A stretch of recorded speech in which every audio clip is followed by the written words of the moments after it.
A module like the Eurobureau can be quite intimidating when you first sit down with it. One thing I like to do when I'm faced with these type of situations is to give myself a little project to force myself to learn some of the features. And so for today's video, the project we're going to use the Eurobureau for is to recreate a multi-effects unit like this FX8 XL.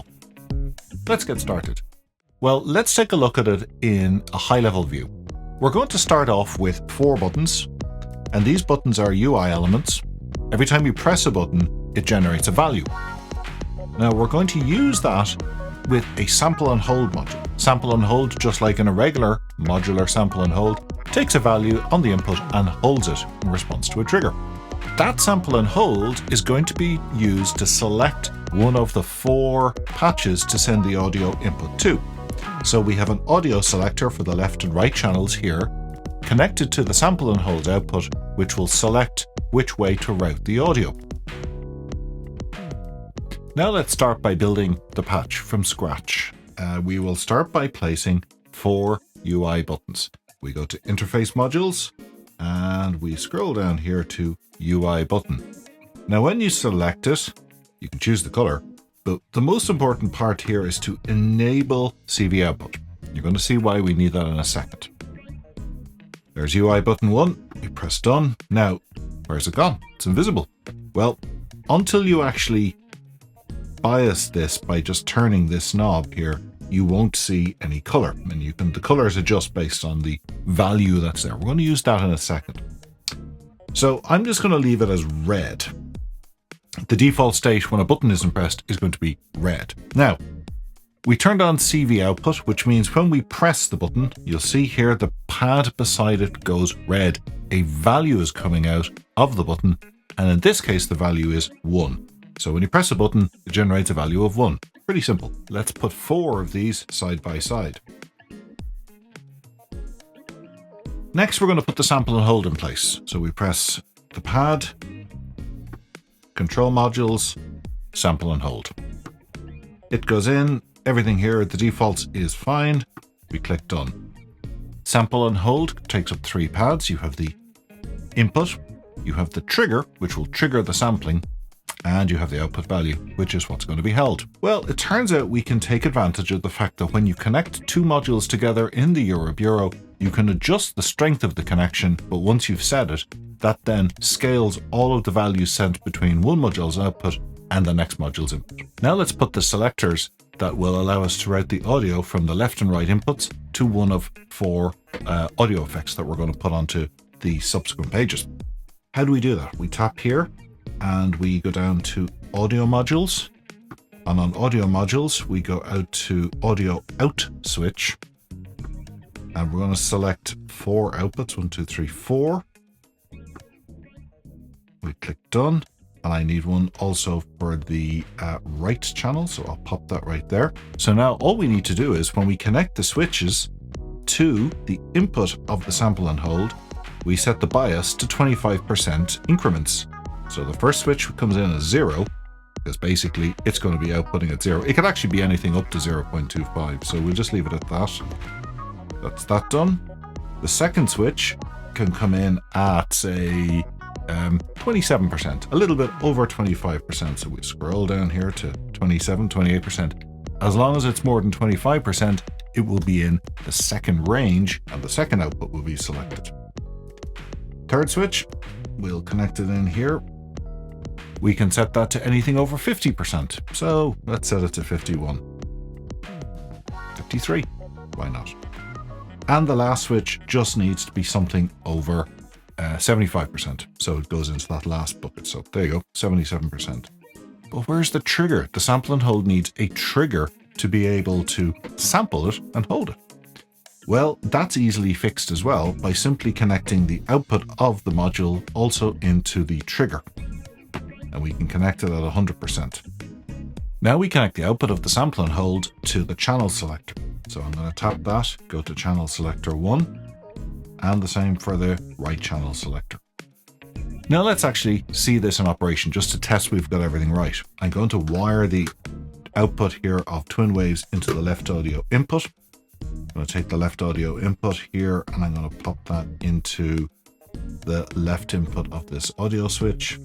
So here you see the audio input coming in from the oscillator, and it's going into the input of the channel selector. So let's choose channel 1. Now if we click here, we'll see that the audio is coming out of channel 1 of our audio output switch. We press the second button and you see now it's on the output channel 2 and channel 1 here has gone mute. Press the third button and it fades over here to channel 3. So we have set up the input switches correctly and we've got the audio routing working correctly. Good job, us. Now there's one little final hack we can do to make the buttons turn green when you press the button. And that's to use a different type of switch, which is a CV out switch, and use that to bias a CV value back onto the buttons to adjust the color of the pads. But now we're going to go here, go to control module and choose an out switch, which is for CV. Press out switch, 4 outputs, 1, 2, 3, 4. Connect the output of the sample and hold to the channel selector for this bottom switch and connect the outputs here to the corresponding pads of the buttons we placed earlier.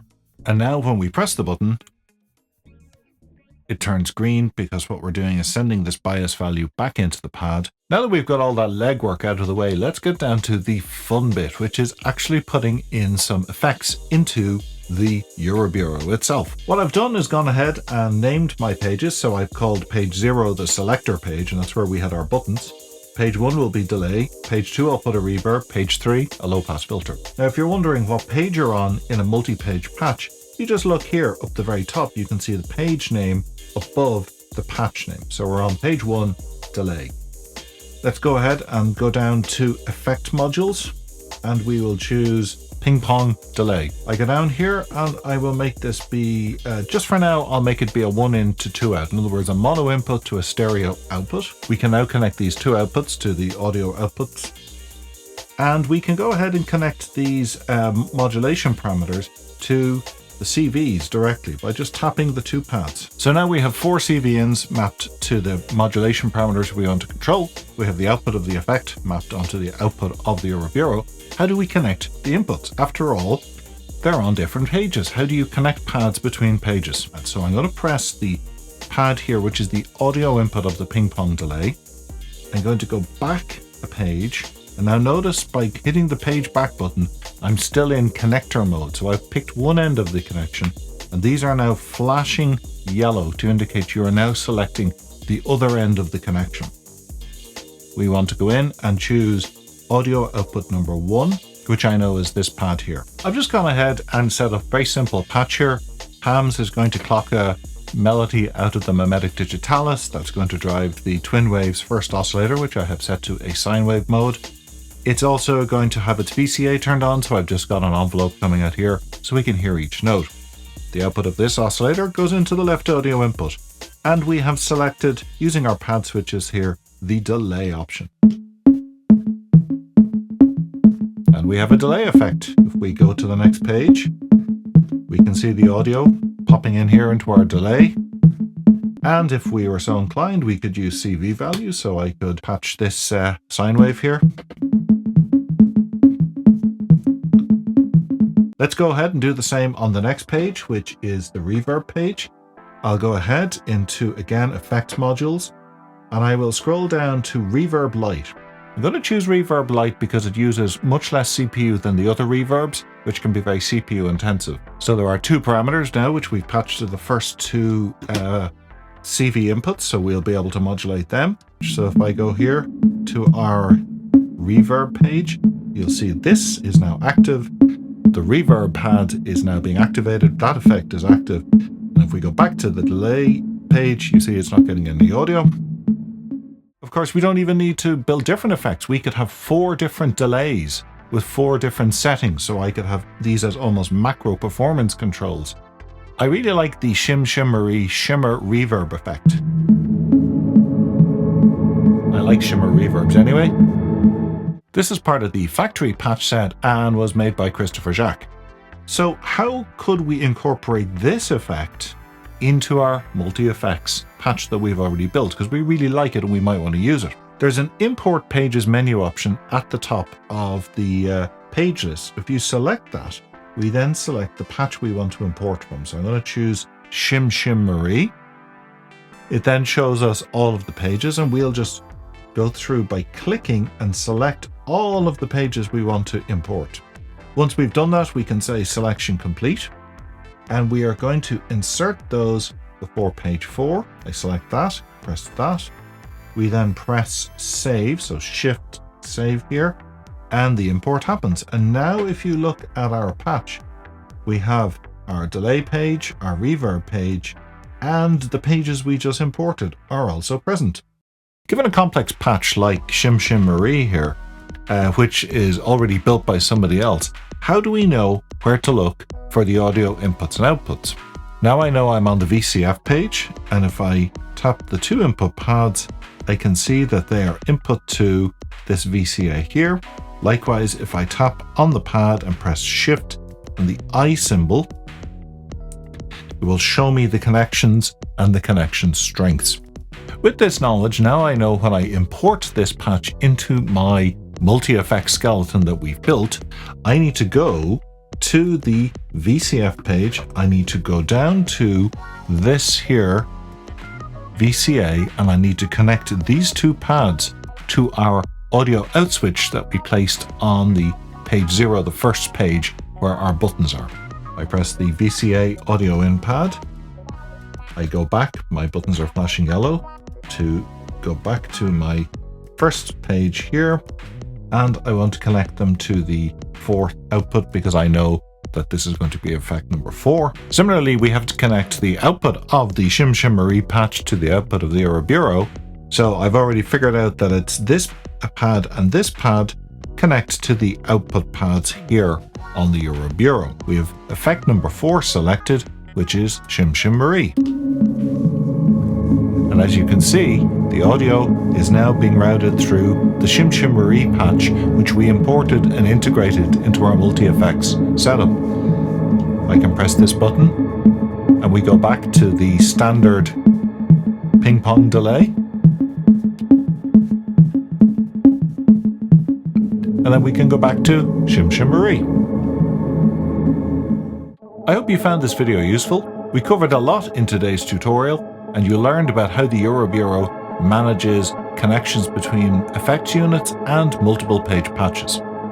I'll be making a lot more videos on the Eurobureau in the weeks ahead. And of course, leave me comments and questions in the comment section. I'll include links to this patch and all the supporting materials. Thanks for watching.